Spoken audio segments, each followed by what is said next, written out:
Let me share my screen. So we have an interesting topic today as well as a part of our Techno Leads 2022 series. So first of all, I'm welcome you everyone to the community meetup. Okay, on the Techno Lead Techs and Lead Talks 2022. Okay, so this is powered by XLQ and Lambda Test, Virtualan, and Meritorious and the certifying.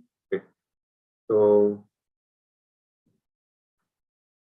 the reason is like we know about this QA Talks community platform. It is coming together and learning together and growing together, right? So that is a main agenda or main mantra that we have and we are running as a community, right? So feel free to ask your colleagues, your friends to join our community to get benefited, and we'll learn together and we'll grow together. Okay. So that is our community mission. So there are like around a number of people who joined our community and getting benefited across all the topics, anything related to testing and development, everything. Okay. So, and we run a couple of programs as well. So one of the program is Blocker of the Month. So this is ongoing series always. So whenever you want to write up some blog, so you have to write 3 blogs. And you have to share with the communication mail that we shared in the chat window later. So if you are ready with the content, and you can send out the email to the team and you can get your slides. So once you got a slide, you have to write up the things and you have to share them. So that will be shared in our community website. So you will be get rewarded for that. Okay. So this is a blogger of month. It is ongoing series always. Okay. So if you are ready with your blog, you can reach out to the team. Okay, so and we have filed up and coming this Codeless Conference 2022 that is going to happen on April 9 and 10. Okay, so please do register. There are a number of low code and no code tools. We are going to do the workshop as well as the showcase. Okay, so if your friends or anyone in the platform like a development and testing, please feel free to invite and sign up for the event. Okay. So that is happening on April 9 and 10.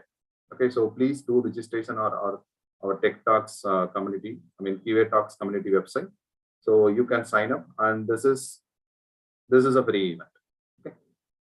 So, and we run another couple of programs like Techno training, right? So this is completely it is taken by the well-trained training in the industry. So where you can get benefit, like if you want to learn some tools and technologies like the Cypress automation, Selenium automation. So we run this program, which is a paid one.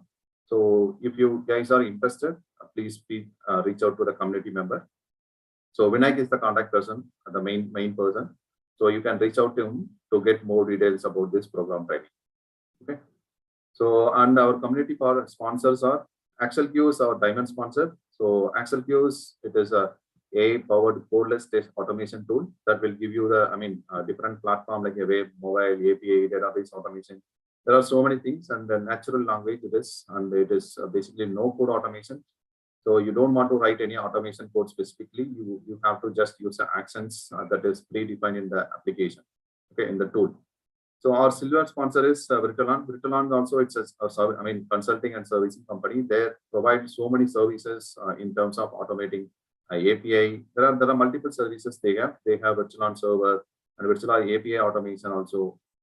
So there are multiple products which one also have. So you can go through them. And other community sponsors, gold sponsor is Lambda Test. So Lambda Test it's a powered automated live interactive cross-browser testing platform. So it is you can run your test on the cloud. So when you don't have such a facility, different environment, different browser setup or cross-browser setup. So you can easily get the license of Lambda Test, and you can run your the same test in different environment different OS and different versions of browser, different versions of Android, iOS, everything.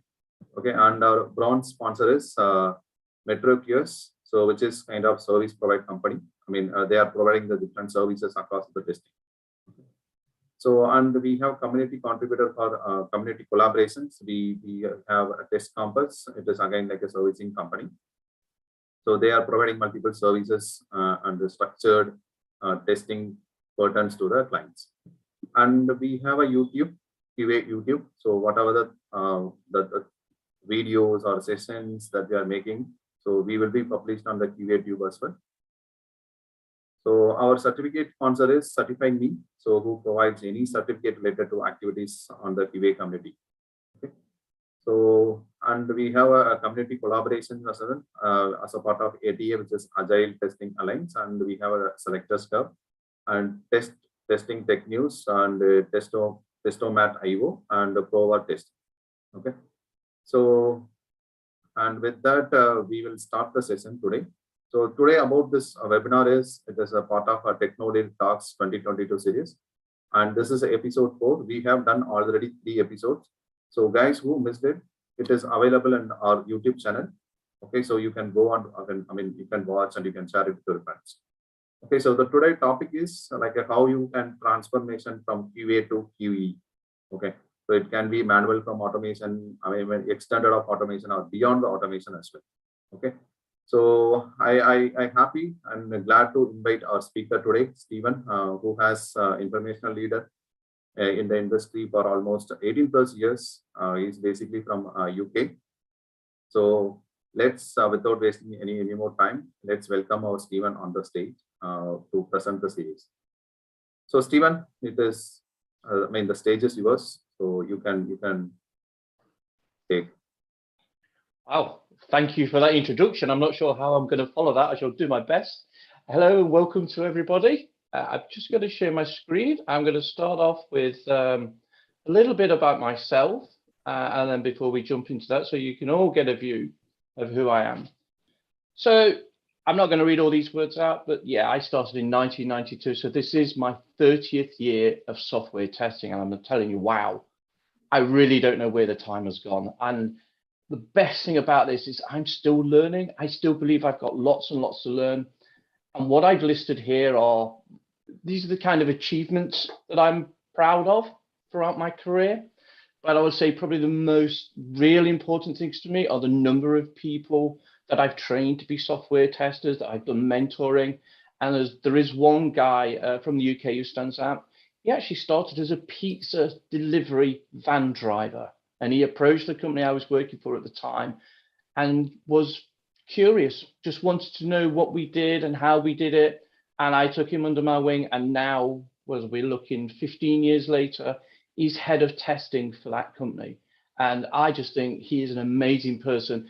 And it's a great story that we can all aspire to, no matter where we start from, what we know. As long as we have an open mind, we can succeed as software testers. So that's a little bit about me there. There's lots of different projects, everything there. Please feel free to ask questions at the end about any of these projects or my involvement in any of these. I'm more than happy to help. With that, I'm going to jump over to the next slide. Here we go. So yeah, this is my presentation about moving from QA, where we do all our stuff by hand, to QE, quality engineering, and a little bit beyond that as well. And this encompasses my whole career. But what I want to show you is actually the key things that I've learned and picked up that you can take from this and start to apply them into your daily role and say, hey, I'd like to do that next thing. So there are 4 stages that I went through in my career: learning my craft, building my technical skills, learning to solve problems with code, and finally understanding that by serving my customers, actually I was serving myself and the companies that I work for. So stage 1, learning your craft. This is, people call this manual testing, but sometimes there are other people, as we know, who think that's a negative term. I don't, because this is all about learning to use the best tool that we've got, which is our brain. This is building our skills around a test process. We start to understand here, as you can see, I'm talking about user stories and requirements, because while a lot of people work in Agile, I know a lot of people don't work in Agile. So we still need to understand what those requirements are. We need to then take that and be able to build our tests. One of the key things I learned was that our tests must be easy to understand by other people, whether that's somebody like your stakeholder who's non-technical, or maybe the developer that you might be working with, or your QA lead or your QA manager. And as we're starting to learn our craft, we need to understand and open our mind about the different types of testing. So yeah, unit testing, what can that do for us as testers? Is that only developer related, or what if we learned how to do unit tests? Would that make us better testers? Acceptance testing, end-to-end testing, functional system testing, all these different categories. We don't have to be masters in any of them, but we have to know enough about each of those types of tests so that we know when to apply them. And finally here, one of the key things is when we raise a defect or bug, whichever way you want to describe it, we need to be thinking, okay, I've raised a bug, it's broken down on the login screen, but actually, who's the audience for that ticket? Who's going to then start working with that ticket? Is it your developer only, or do you assign it to your business analyst or your product owner? And if you are, what kind of information do they need? Should we maybe add a video of showing our actions? Do we need to list all the steps that we went through? The context will be different for each of you and your company, but excuse me, what I'm trying to get here is that actually don't think that testing is just you sitting there typing out the information on a keyboard and passing it back over a wall. What we need to do is open up the subject of testing, make it more visible to everybody. This is part of what I call learning our craft. And alongside that, and this will be a familiar theme as I go through this, is yes, we can do the technical side and the process side, but actually our behaviors matter as well. And here I've listed 3 behaviors that have stood the test of time for me. Curiosity. It's not easy to be curious for some people. It actually puts you out there because you've got to learn to ask questions. But a couple of examples I've listed here is that when a test fails, be curious, ask yourself, why did that test fail? For example, it could be that you've input the wrong values into a system, and I've done that many, many times, lots more times than I care to remember. That's my failure. So that's what I mean by own the failure. Or maybe the system has returned the wrong value in a field. Well, that's good as well, because if you get chance, if you've got the opportunity, go and look at the database, understand why. Was it a case that the underlying data was misconfigured or set up incorrectly? Gather that information, be curious about it. And also be curious about the system that you're testing. And you think, wait a minute, but that's what I do anyway. Well, sometimes yes and sometimes no. As testers, I remember sitting there just going, I've got my test scripts run, my test scripts are run, and that's it. I've done my test scripts, I'm done for the day, and I go home. But what other systems does your system interact with? Does it go out to external third-party companies like payment gateways, for example, or authentication systems? Get to understand the relationships there, so you start to build that bigger picture. And then secondly, get comfortable with communicating with different people and different roles. I remember for a long time, I was not comfortable talking with people when they had manager in the title. And I certainly never talked to anybody with director in the title. What I learned over time was all these people are solving problems just like me and just like you. They're just solving them at a different level. So the manager is thinking about maybe more about people problems and team logistics, but they're still solving problems. But also as a tester, we need to understand what the kinds of information that those roles need from us. So like I say, a developer needs quite a technical set of information. Your QA lead, maybe less, maybe a little bit more. The QA manager certainly wouldn't need any technical, and they'd be more looking at the bigger picture. So what was you doing and why was you doing this? And then the third behavior that I think is key for us is start to collaborate with as many different people from different roles. And what do I mean by collaborate? We've all heard of the phrase pair developing, when developers pair up. Well, why can't we pair up as testers? If you're a technical tester, go and pair up with somebody who's not doing technical testing. If you're non-technical, vice versa, go and understand that person's different point of view. You'll be surprised how much information you can get and good ideas come from people when they talk with each other. And all this builds up into this bit is become known as someone who's eager to learn, be proactive in their role, and you want to add value every day. And also you have a positive outlook. So you've run 5 tests, today, rather than 50 tests. They might be the 5 hardest tests that your team has to run and the tests that take the longest to run as well. Be positive about that. Same as being positive about you may find an error, you may find no errors. Let's be positive. Every time we go in and use the system, we're discovering more information. We are more and more. As I say here, be the investigator your team didn't know they need. Yeah, it's quite easy for us to sit there, just carry out our work, and that's it. But learn to get the answers you need. That's quite an in-depth one there, because you've got to say, what are the real questions you need to be asking yourself? Get confident of talking with people. Get them used to being relaxed with you. Start to ask them the right questions. Investigate the tests that fail. Don't just go, oh, it's failed, and then pass it back. Understand why it's failed, because you never know. After that investigation, you may find another 2, 3, 4 edge cases that you hadn't thought of. And I'd say lastly here, learn how the test types, the different test types, it can increase your test coverage. So the tests that you would design, say, for performance testing are completely different if you was doing, say, functional or system testing. But both of them can add to the breadth of test coverage. And if you've got that wide breadth, then that's brilliant. So all this is learning your craft. This is about us reacting to the software that's been developed, been delivered, already built for us by a third party. But it's a great opportunity for learning your craft. And to be honest, I am still learning my craft. Don't think this is the end. Think this is the real starting point of our journey as we move out through our career. And the foundational stuff that we learn in this stage, man, it keeps going. I'm telling you, it just keeps building on and building on and building on. And it's one of the positives about our industry is that we can continuously learn. So it's all right, wait for the tech. So the next stage that I went through there was where I started to build my technical skills. And at the moment, just to be clear, I don't mean test automation at this point. This is about me learning what is an API, application programmer interface, for those that aren't aware. What does that mean? What do they? I've never heard of these things before. I hadn't. And then this is what was the how do I test these APIs? What do you mean functionality? Because at this point, I don't know functionality from a UI point of view. I didn't know anything about code. I'll be honest with you, not one bit.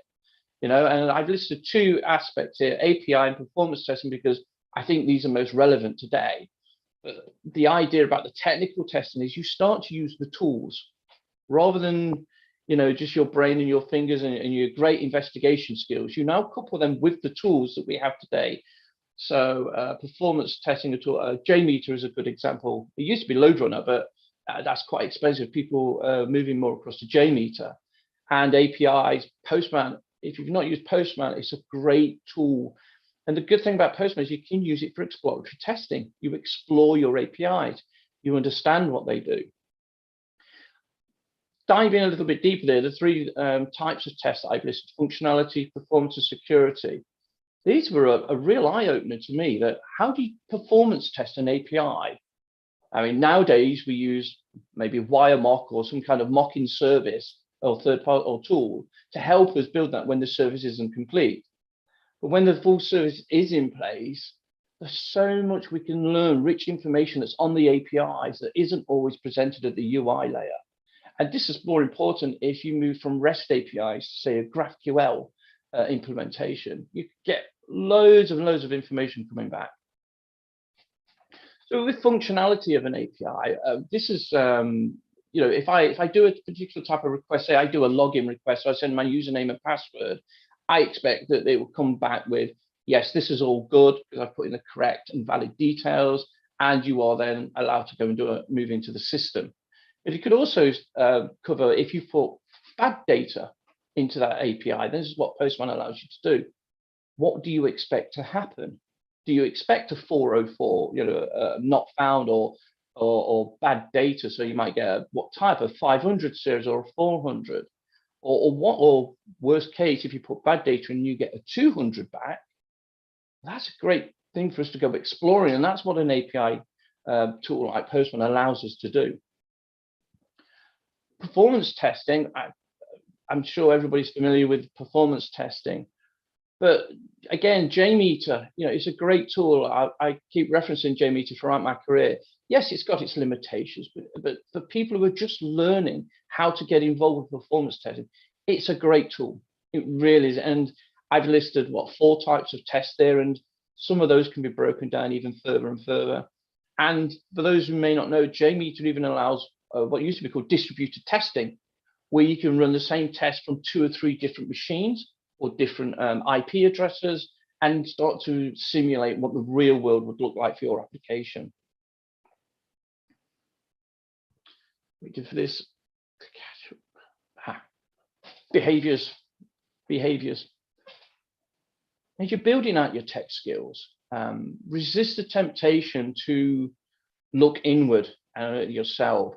Start to develop a passion of learning new tech. And this can be quite difficult to do when you come from, oh, I only used to be a manual tester. How do I make this leap? You have to develop that passion.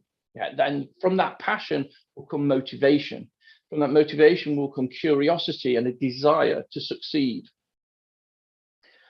When you talk to the people around you, start to use the technology terminology. So start talking about APIs. Drop that into the language. Oh, I'm using Postman. Has anybody got a collection for Postman that they can share with me? Or has anybody got a JMeter test plan? And you perform and start talking about virtual users, concurrent threads. Just start to become comfortable with that technology and that terminology, and it will help start to grow your own skills. And the last thing here is that understand that asking for guidance is acceptable. That's what I did. That's what I still do today. Is I ask the right questions to people. And you think, well, what do you mean by the right questions? Well, so for example, I won't ask how to set up a test plan in JMeter, for example. But what I might ask is, oh, have you got the URL and an example payload to one of our developers? And more than likely, they'll just point me to where the Swagger documentation is, or if they haven't, they will send it through and say, here you go, here's an example payload. And I take that and convert that into the JMeter script and terminology. So get comfortable with tech if this is one of the directions you want to move into.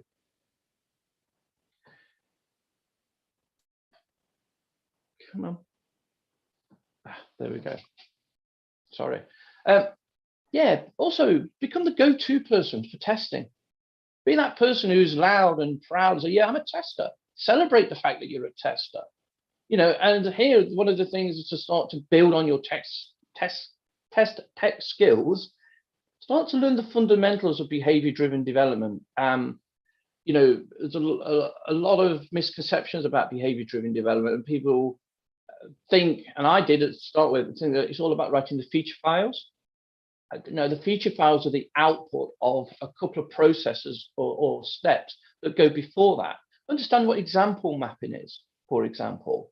Maybe nobody's doing that in your team, in your department, in your company. Learn about it. Understand how you can use it as part of a design process to tease out more testing scenarios and examples. And from those examples, that's when we start to build our feature files. Understand behavior of the system. What do we expect the behavior, the outputs from that system, not the functionality? I put there, increase your knowledge of unit testing.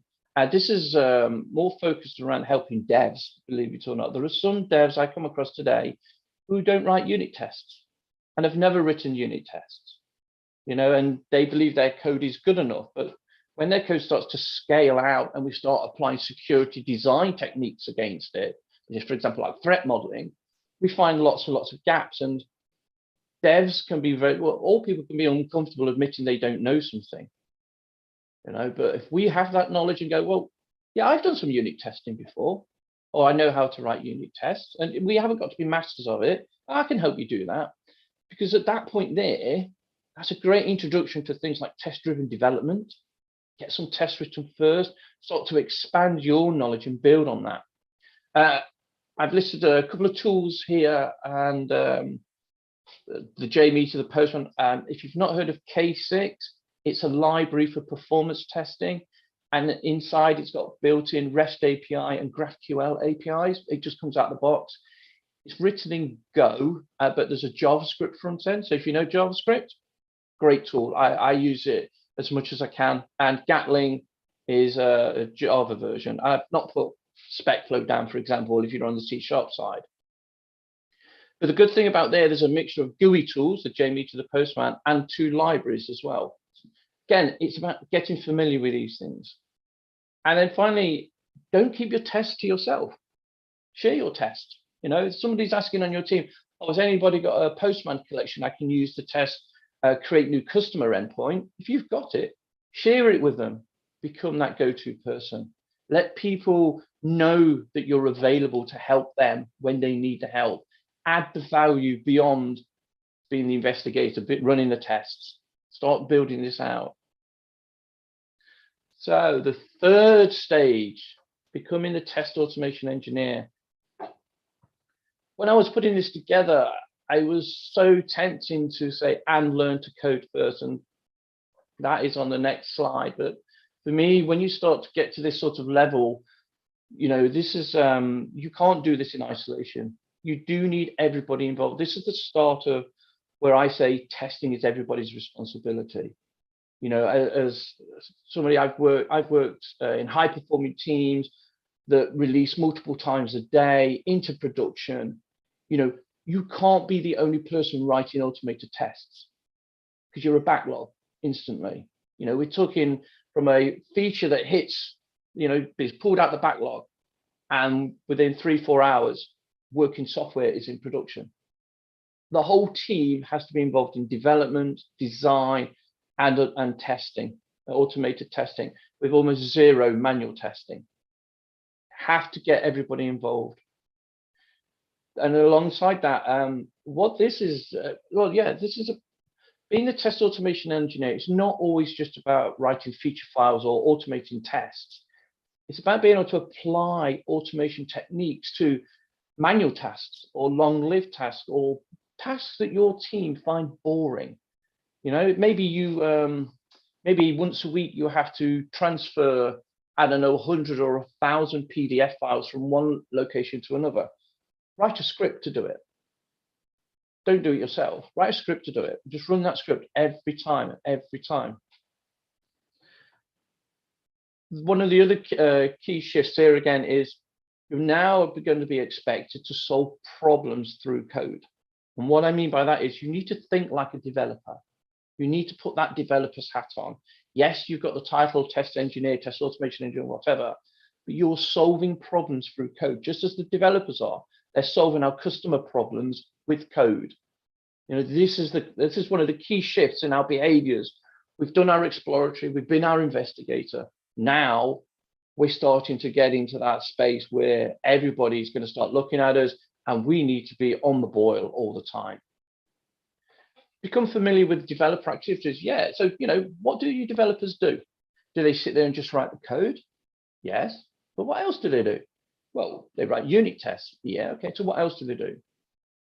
Maybe they get involved in design discussions with architects. Maybe they get involved in production, so they do some monitoring. And what I'm saying here is understand that role, because what does that happen across the whole life cycle? You were in one spot, you know, you was at the end of the life cycle as a manual tester and as a tech, a tool-driven tester. But now, you know, as a test automation engineer, you're starting to prevent problems from even hitting the customer, even getting to the finished code when it's delivered into the test environment. What can you do further up that pipeline? You know, typically we say shift left, but I'd say, what can you do further up that pipeline? Doesn't mean you've got to be an architect, but understand that when you're talking to your business analyst or your product owner, when you're talking to them about, you know, you're doing example mapping and things like that, always in the back of your mind, you're thinking, how can I automate that? Oh, that's a test. How can I automate that? What do I need to automate that? You know, what test data do I need? How does the environment need to be set up? And build that out. And at first, it doesn't come easy. None of these behaviors are easy to start with, but that comes comfortable over time. And the last one, really main bullet point here is be the test coach. Again, the team didn't know they need. And that ties back into the first 2 points here. Certainly the first one is when you're explaining to your devs why they need to get involved, And they'll go, yeah, that's a great idea, but I don't believe I can do that. You guys have got unique skills. You do stuff I can't do. I've heard that all my career. Okay. This is why if you learn to solve problems through code, you can coach the developers through that barrier. So they go, oh, so you're writing code? Yeah, I'm writing code. Oh, cool. Okay, what do we do? Because the thing is, as human beings, we love new things. We love shiny things. We love to explore. We love to investigate. We love, oh, that's a new thing. What can I do? We have this fear of missing out. And you can learn to harness that through the test coach role to say, oh, Dev wants to write some code. Oh, and this is how I use Gherkin, by the way. And you'll need the Cucumber plugin to go with it. I will write all the test coverage. And if you could take this, I'll show you how to get the binding steps. And then you just write the code. So actually, all that test automation is you've just halved your workload. You write the test coverage. They write the actual back-end code. And you will as well, of course, through all this. So these are some of the key behaviors. Again, this is not just about us working in isolation. This is about working across the whole team. And that's one of the key things. I've listed here some of the typical activities that I got involved with throughout when I was doing this test automation role. So this is about learning software design patterns and how to apply them. And you're thinking, what? Why do I need to know this? Solving problems through code. So one of the most common UI test automation patterns is page object model. It's been around for, I don't know how many years, but I know I was using it 10, 12 years ago, and I'm sure it was around before then. But is that the best design pattern to create your UI test automation? And to answer that, you might need to understand a little bit about the solid coding principles. And you might go, oh, I don't know. So are there any other patterns around? Well, yes, there are. And one of the more common ones is the screenplay pattern, which is completely different structure, but it solves the same problem. Having the basics and the understanding of design patterns allows you more freedom to choose the right way to solve your problem. Obviously, you write and maintain test automation code, but this is not just about bashing again keyboards. Apply coding standards. Go research the different coding standards, say for Java or for Google or Microsoft or Facebook or whoever, and go, oh, are we using any coding standards in our team? No, we're not. Why don't you be the one that introduces coding standards? Understand why we need coding standards. Understand the benefits that we get from coding standards. And there you've got more chance to succeed. All the way through this, I've been telling you that different test types provide different test coverage. Understand what it costs to automate these different types of tests. Not every test can be automated, as we know. Excuse me. Similarly, not every test type should be automated. You have to make that decision that's the right context for you. There's one of the places I worked at, the tests that we automated were only to do with the API layer, and it was all functional, it was all security, it was all performance. Once the app was fully integrated with the stack, yes, we had some end-to-end automation, but we did a lot of exploratory testing. We did. So understand why you would automate, say, performance tests, and understand why you would want to automate functional tests. If you're going from a situation where you've got no test automation, then this next one is really important for you. When you're looking at your coverage, go for as breadth first. Go for as wide as possible. So think about it like, so what do I mean there? You could go, well, I'm going to automate end-to-end tests first. So you get 5 or 6 end-to-end tests fully automated.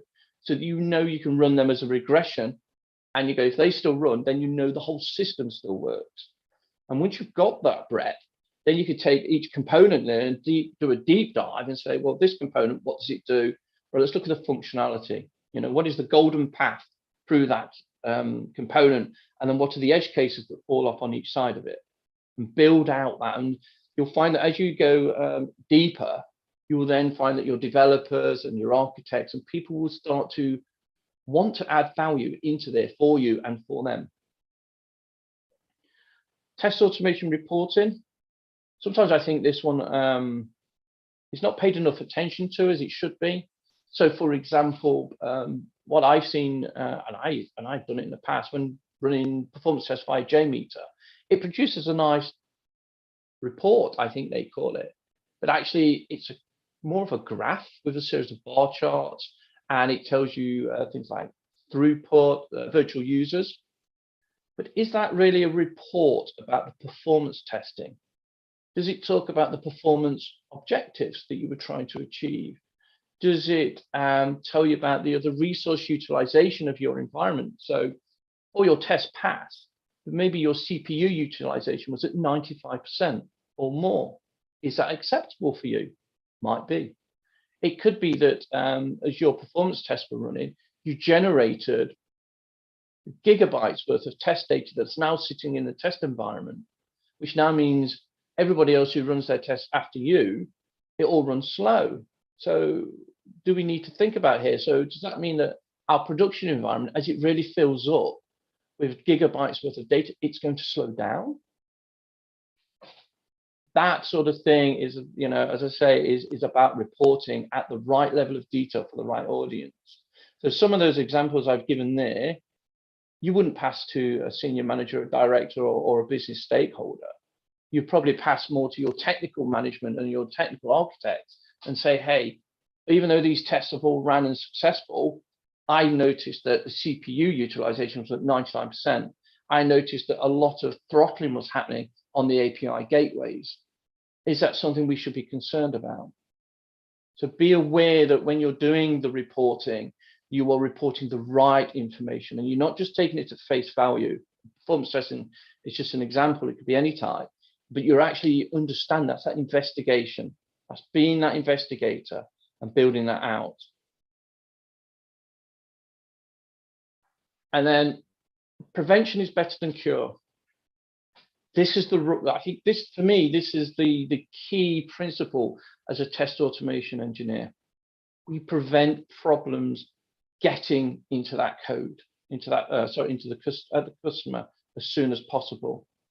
You know, we need to understand, why are we using automated testing? Okay, it might be that our manager says we've got to use it, fine. But if you're asked, should we be automating our tests? There's a lot that goes into that answer. You know, like I say, speed of turnaround, you know, technical competency on the team. You might not be up to it. You might not have the technical skills to do that. So maybe you need to go and hire skills, which is going to take time. Maybe the devs just don't want to do anything like that. So it's a lot of reasons why we would want to use automated testing. And then understand why the business needs automated testing. So what are the business drivers? You know, so somebody somewhere has made a decision that we need to do automated testing. Why? And when I say the business needs, I'm thinking about, oh, we need to protect our reputation so that when we go live, we know that we're going to get 100,000 people logging in that first hour on that first day. So we need to make sure that doesn't happen. Well, that's a performance test straight away. There's a performance objective. That is an example of why business might need automated testing. Learn the basics of security testing. Now, it's a massive subject. I'll be honest with you, a massive, massive subject. But just learn the basics. You know, what does threat modeling mean? What does penetration testing mean? How can we use tools, security-focused tools in our day-to-day job to help us start to cover those gaps? Have you got SonarQube installed, for example? If you have, can you get access to the reports, the dashboard? For those who don't know, SonarQube provides different metrics on the code quality that's passing through your build pipeline and can, in effect, create quality gates. So maybe you're interested in quality gates. If you are, SonarQube is your friend. It is. Test data. It's the first time I mentioned test data, actually, but for me, it's been a part of my career is how do we manage our test data, especially around our test automation? You know, do you consider how much test data you need and the complexity of that test data? So you may be working in a retail environment, for example, like Amazon, for example, is a retail environment, but think of their test data needs, as a customer. You've got customer data, you've got product data, you've got sales data, then there's got all the static data that lives in their environment. And where are you going to create that? Are you going to create that all up front, or are you going to use your automated tests to generate that test data? And both options are valid. Same as, we'll use a snapshot of a database and restore that every time we run these tests. All of them have got their positives, and all of them have got their negatives as well. And sometimes you have to fail to understand how you're going to succeed with test data, because you'll go, we're going to use the automation to generate all our test data. Brilliant. Except the fact then that your test automation is now taking longer, because you've got to create everything. You've got to validate that it's been created, set up. It's been set up correctly, and then you can start your automated test. And then maybe you run again. You create another account, and you build in costs. You do. So this is why you need to understand why you're doing your automated testing. And then after that, what I've not covered here actually is where and when do you execute your test automation? We do it overnight. Yeah, we run it overnight when everything's quiet. In the SaaS world, software as a service, there's no such thing as a quiet time, because we're always on. We're 24/7, 365 days a year. So how and when do we run our tests? It's a challenge, and it's very contextual to you and your environment. One of the things I did was actually, with our build pipelines, and did this just only a couple of years ago, we would spin up a specific environment for a specific type of tests. So if we were doing the API functional testing, we'd have a very small suite of automated tests that just focused in on the APIs that we needed, that we knew we were changing. We spin an environment up. The environment would last for 5 or 10 minutes.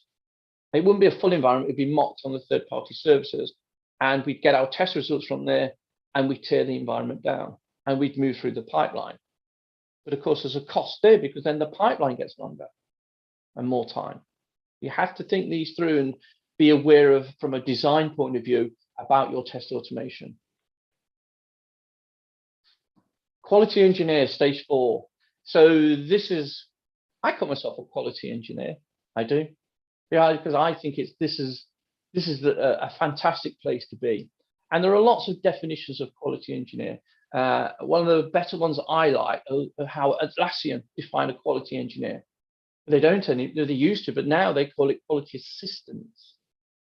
Yeah, it's quite a revealing place, what Atlassian are doing. So as a quality engineer, this is combining everything that we've done so far, right, and taking it then to another level. So understand there's more to delivering high value than just testing. So yeah, we're a good investigator. We know how to use our tools and our libraries. We can write cracking production quality test automation code. That's good, but that is still more closer to production than to the start of this process. We need to start thinking, well, how can I mitigate any and all the issues I've seen happening? And we have to travel further and further up the delivery pipeline. So we are starting to get involved in design sessions. And you might think, well, I don't want to do that. Well, maybe not. But by cutting the problems out at the design stage, you stop a lot of wasted time, a lot of rework, costs and implications. They all go away. You save the company time and money. You truly add value.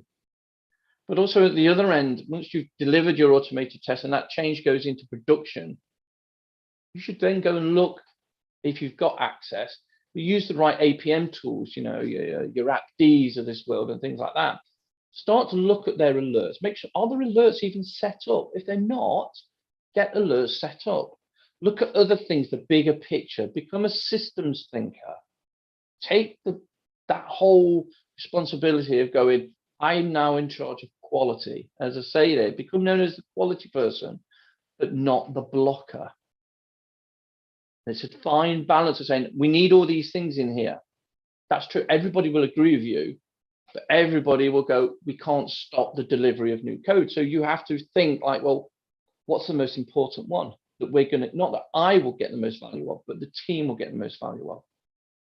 And then that will then drip down into understanding the difference between tactical and strategical activities. So tactical, get alerts put onto your APM tools. Strategical could be going, our QAs are no longer doing the testing, automated testing. Our devs are going to do all the automated testing. That's quite a strategical move. That it's a mindset shift. It's huge. It's huge. It's difficult, but when it comes off, wow! Your developers not only do the right, obviously good code, but the code is better. It's higher quality. The coverage is just at the optimum level. There's no wasted tests because a dev knows if he or she doesn't write the appropriate code with the right tests, it will fail the build and it gets chucked back to them, and that's rework. And you want to cut out rework. Cut rework out and the boring and manual tasks, things flow a lot better. Promote a quality first mindset for all team members. And I've just started to touch on that. I have. Testing and quality are not the same thing, but they're very, very closely related to each other. Hence why quality engineer after the test automation engineer. Think about quality as, using tools like SonarQube, white source in your build pipelines. What can you do in that build pipeline? What can you do when you work with your product owners and business analysts? And you're thinking more like those. How can you help those people think of quality, but without using the word test, for example, because that may frighten them off? How do we get them to start, if I do that, that's not really testable, is it? Everybody thinks about it, and that's whatever role you play in that delivery and development lifecycle, that's what we need to do. We need to embed quality in there. We do. Become a student of continuous learning. That's me. I definitely am a student of continuous learning. I said at the start of this, I'm still on my journey of learning, and I've been doing this a long time, and I still know I've got quite a few gaps on my CV and at my knowledge that I really want to put into place and then start filling out and become that rounded tester. I do. To summarize all this, learn to become a coach and a mentor. Understand the difference between a coach and a mentor. On the surface, a coach helps you solve a problem there and then.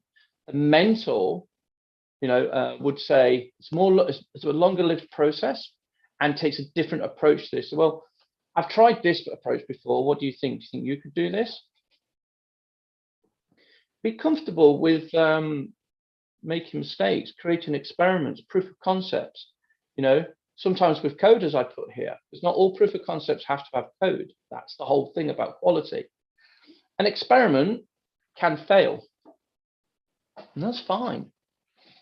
But from that experiment, you've learned some new information. You won't do that thing that way again. You'll choose a different path. There's some very famous people who've run experiments and are very happy with admitting they failed thousands and thousands of times because they got it right at the right time. Have a positive impact on the delivery life cycle. Think of that whole thing. This whole delivery life cycle is where you can operate, where you can add the most value, where you can go, I can work there, I can do this. You haven't got to be the master of everything. That's why we have specialists in each of these roles, but you can help these specialists to be better people and deliver higher quality code. Run workshops. Yeah, I run workshops. You say, well, what do you mean run workshops? Well, maybe as an example, all about behavior-driven development. You can write feature files in your sleep. You've not got a problem with given when there and the newer syntax and everything like that. Well, there are people. I remember running a workshop for it was call center staff, and they're the least technical people ever, but they were the best people I needed to get to write my test scenarios for the applications that I was testing. So I didn't know the call center software, the workflow software, but they did. So I ran a workshop on how to write Gherkin. I never used the word quality. I never used the word test. I say, trying out a different way to map out how you guys all do your work. And all I did, some sticky notes, whiteboards, and said, picked a person. What do you do? Right? Can you write down your key tasks and the order that they go in?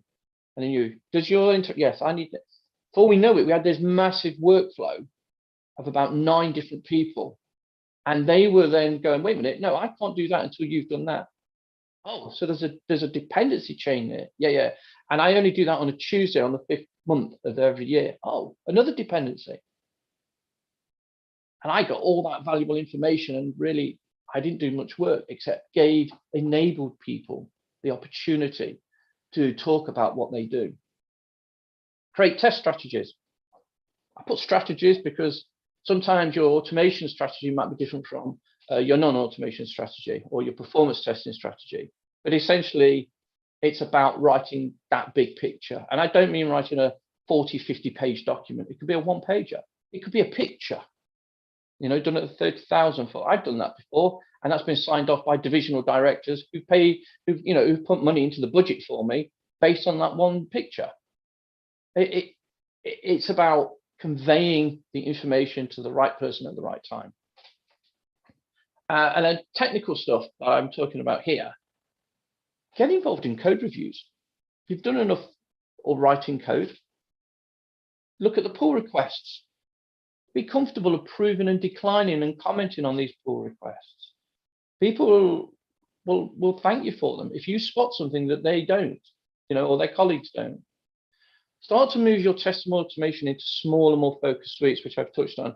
Usually, certainly with Gherkin, people write big feature files with 5, 10, 20, whatever number of scenarios. That they're not focused. Remember, a feature file is about the expected behavior that we expect from the system.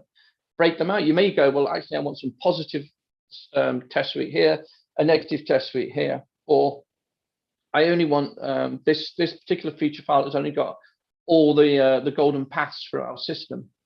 But break them out logically, because you can use them then for different purposes throughout your build pipeline. You can. I say here, get to know your build pipelines intimately. Work with your DevOps people or the principal developer, whoever it is. Understand what that pipeline is doing at each of those stages and go, well, actually, we could fit in performance tests there. So an example, when the developers first commit their code, as a quality engineer, what do you want to happen? Do you want all the automated unit tests to run? Do you want to run a quick automated smoke test, say, of the APIs or security? With smaller test suites, you can actually change your focus. You might be a security, a risk-averse company, so you want all high value tests being run right at the beginning, very quickly. So you'll go, we'll run performance, we'll run security. If it passes that, then we care about the functionality and the integration side.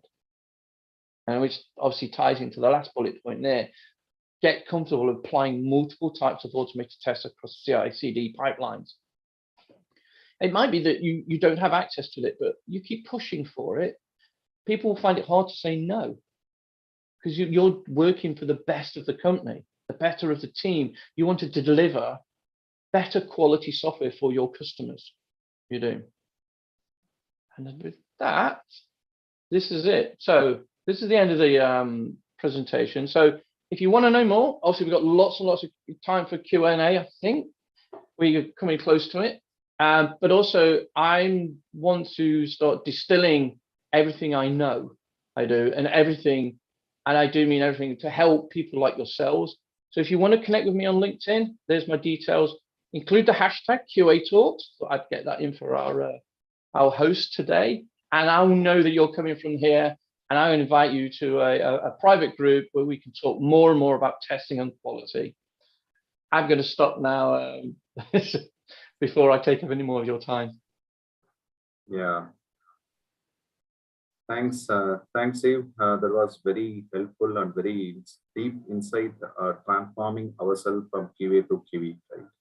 So I like the most of the points that you have said. Become a student of learning, right? So that is very, very important. And the learning also, the consistency also very important, right? So guys, please set your goal and travel towards the goal, right? So learning learning habit is, it is always recurrent, right? So Stephen has almost like a 30 years, around 30 years or 25 years experience. Still, he used to learn. That's what he said, right? Yeah. So learning Yeah. is, it's a key that you have to keep it as a very consistent. Okay. So thanks, Steve, again for taking up the wonderful webinar today. So we have a couple of questions from the participants. Let me go through that. So what is exactly QE? Okay. So how does it differ from the normal QA tester? Sure, that's a very good question. Yeah, I'm sorry if I didn't define that. So QA is the common term for that is quality assurance. Yeah, QE is quality engineering. So the idea, it's the last word. So assurance is we're making sure that the quality of the software is being delivered is of a certain standard. The engineering side is exactly the same, but we're using test automation. We're using technical tools to deliver that assurance. So we're writing code first. We're also taking into account things like, say, I touched on application monitoring tools, the APM tools like the AppD. Can we use those to inform us as we go along there? And then at the other side of it is working with our product owners around example mapping. That's engineering, because if you Google what engineering means, it's a massive subject. It's about using tools, processes, techniques. We're just applying it to the IT industry, and we're using different technologies.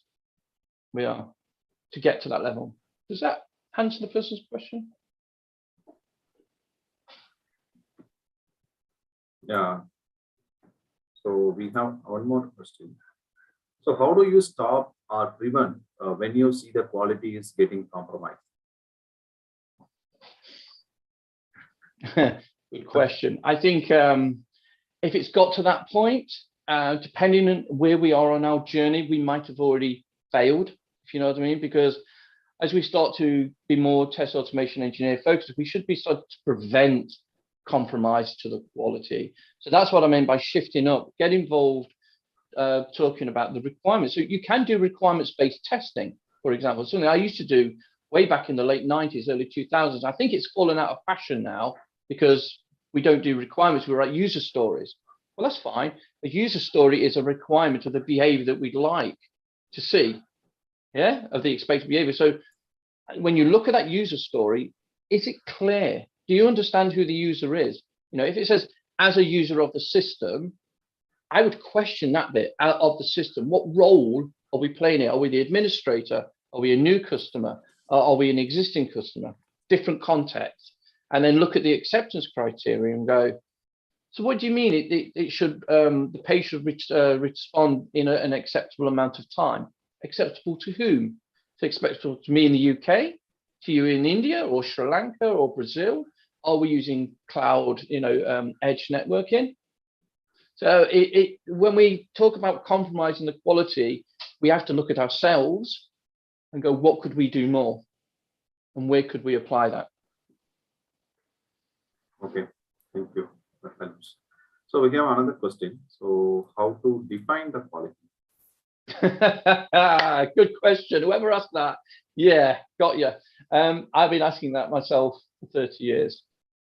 But it will mean to everybody on this call, quality means something different. For those of us who drive cars or whatever, ride bicycles or motorbikes, we all have a different view of what quality means for that vehicle.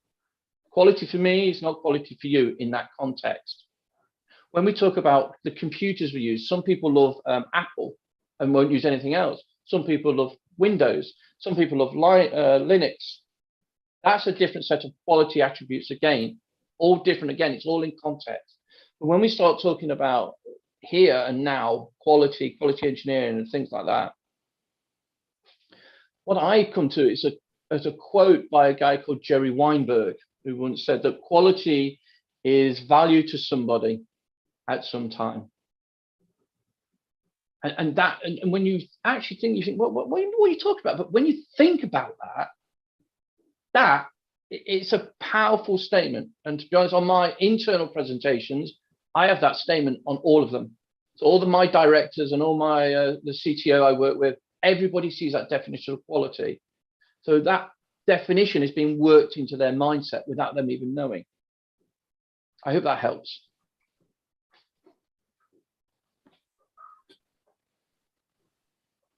Yeah. So any other question, guys? To Steve.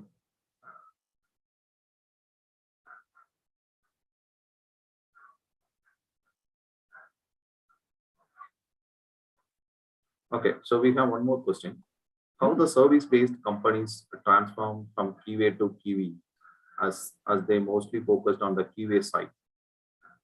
So service-based companies, that's quite a wide term. So for me, I work with a lot of third-party vendors from around the world. Okay, so if that's what that person means, right, which is fine. Okay, cool.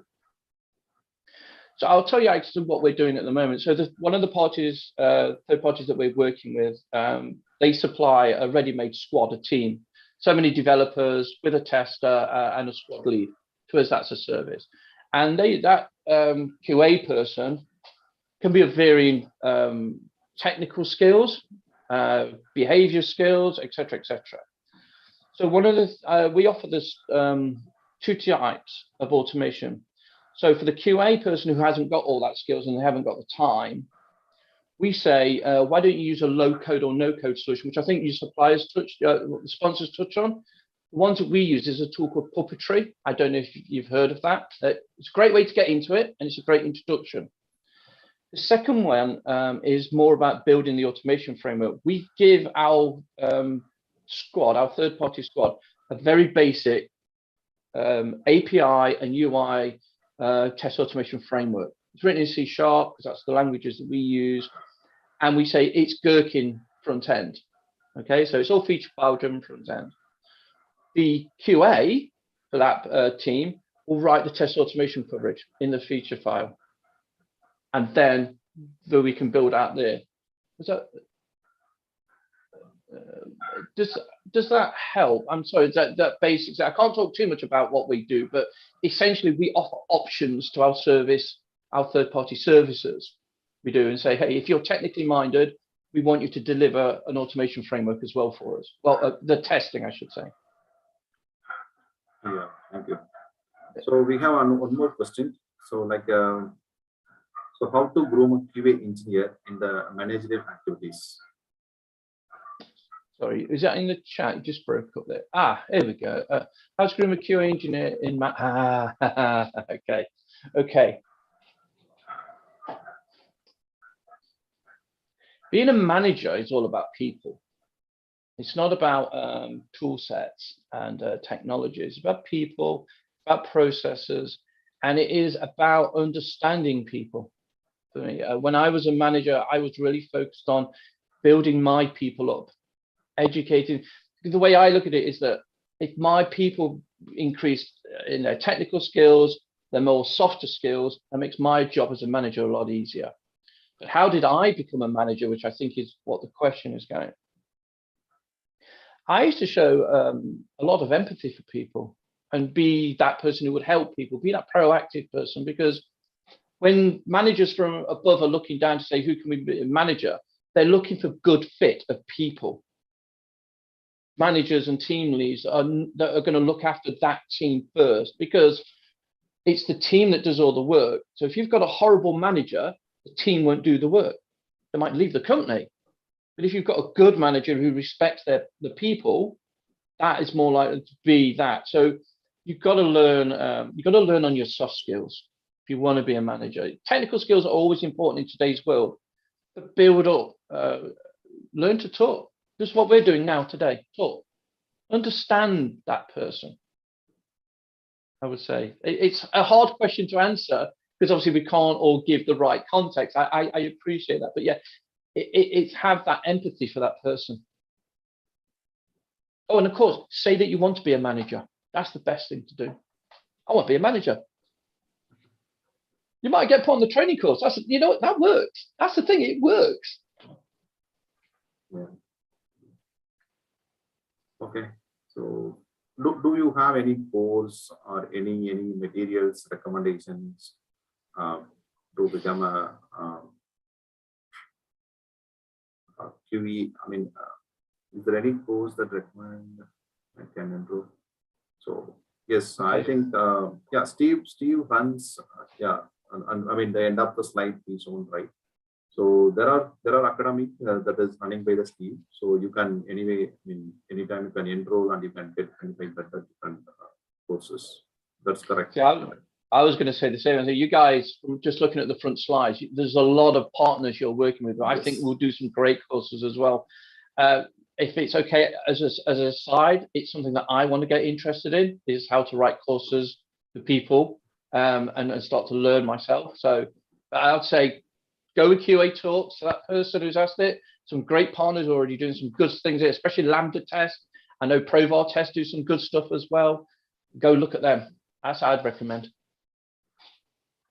Thanks, thanks, Steve, again. So it was a great talking to you, and thanks for taking the time and presenting your things in our Techno Lead Talks for 2022. So we have lined up multiple Techno Lead Talks on every week. So please be aware of the events that lined up for the year. So that's a thing. Thanks again, Steve, for joining and giving the time. Yeah, So, thank you.